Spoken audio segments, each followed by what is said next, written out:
Assalamualaikum warahmatullahi wabarakatuh. Selamat pagi dan salam sejahtera untuk kita sekalian. Om Swastiastu, nama budaya, salam kebajikan. Perkenalkan, nama saya Pascal Kirung dari SMK Negeri 1 Petasia, kelas 11, jurusan Teknik Elektronika Industri. Pertama-tama, kita sebagai umat yang beragama patutlah memanjatkan puji dan syukur kehadiran Allah Subhanahu wa Ta'ala, Tuhan Yang Maha Esa, karena atas kasih dan penyertaannya sehingga kita diberi kesehatan dan umur yang panjang. Terutama kepada saya, karena pada kesempatan kali ini saya diberikan kesehatan sehingga saya dapat mempresentasikan salah satu tugas praktik yang telah saya pilih, yaitu memperkenalkan bagian-bagian pada trainer pneumatik. Dalam sebuah sistem pengendali robotik terdapat 3 jenis pengendali, yaitu yang pertama sistem hidrolik yang memanfaatkan zat cair, contohnya oli, untuk melakukan gerakan searah atau putaran.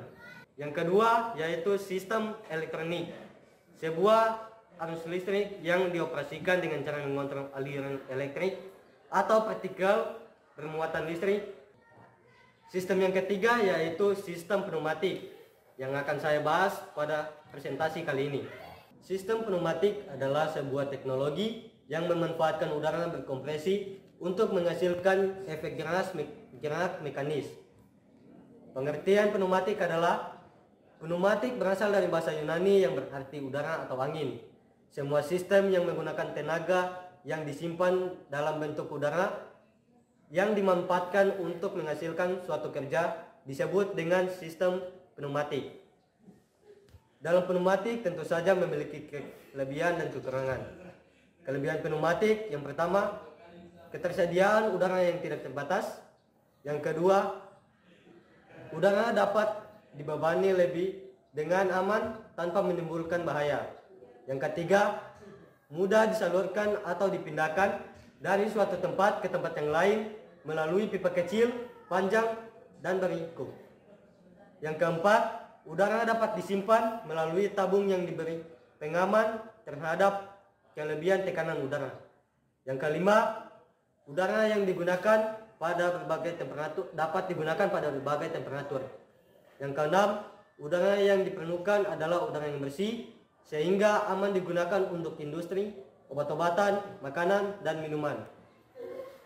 Yang ketujuh, udara dapat mudah dimanfaatkan baik secara langsung, misalnya membersihkan komponen secara langsung, dan juga udara dapat dimanfaatkan secara tidak langsung, misalnya melalui peralatan pneumatik untuk menghasilkan gerakan tertentu.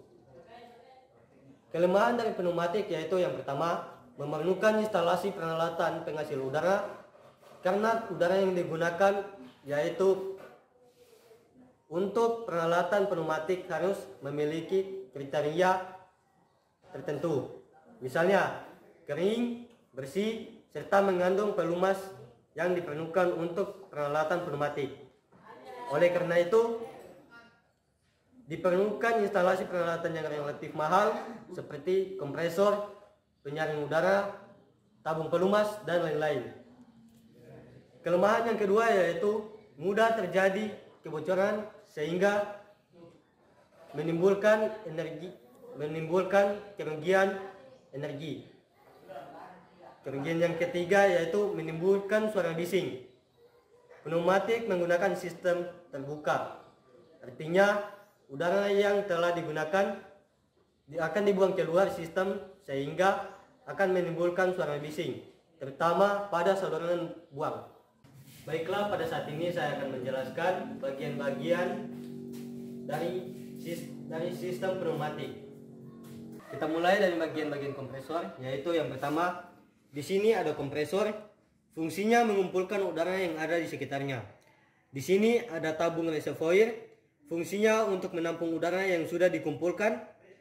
Di sini ada manometer, fungsinya untuk mengukur tekanan udara dalam reservoir. Kemudian di sini ada katup atau keran udara atau valve. Kemudian di sini ada bagian dari unit layanan udara. Yang pertama ada lubang inlet, yang kedua saringan uap air, yang ketiga lubrikator, yang keempat manometer untuk mengukur tekanan udara yang masuk ke dalam sistem. Yang kelima ada lubang outlet. Kemudian di sini dari lubang outlet udara disalurkan ke dalam valve atau katup. Di sini ada beberapa jenis katup. Kemudian ini dinamakan selang udara. Dari selang udara, udara yang dari katup dipindahkan ke dalam silinder single acting. Ada juga udara yang dipindahkan ke dalam silinder double acting. Kemudian dari silinder double acting akan bergerak menyentuh Reynolds switch.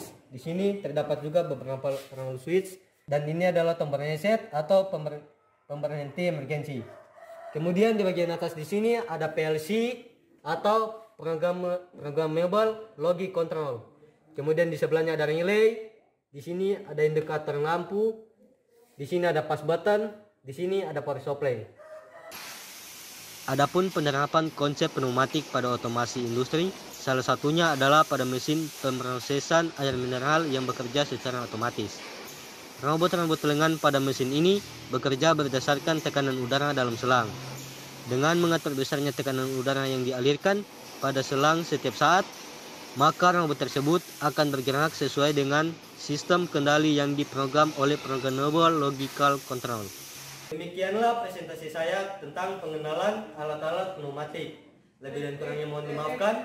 Saya atas nama Pascal Keru dari siswa dari SMK Negeri 1 Petasia kelas 11 jurusan Teknik Elektronika Industri. Assalamualaikum warahmatullahi wabarakatuh. Terima kasih. Om Swastiastu, Namo Buddhaya, salam kebajikan. SMK bisa, SMK hebat.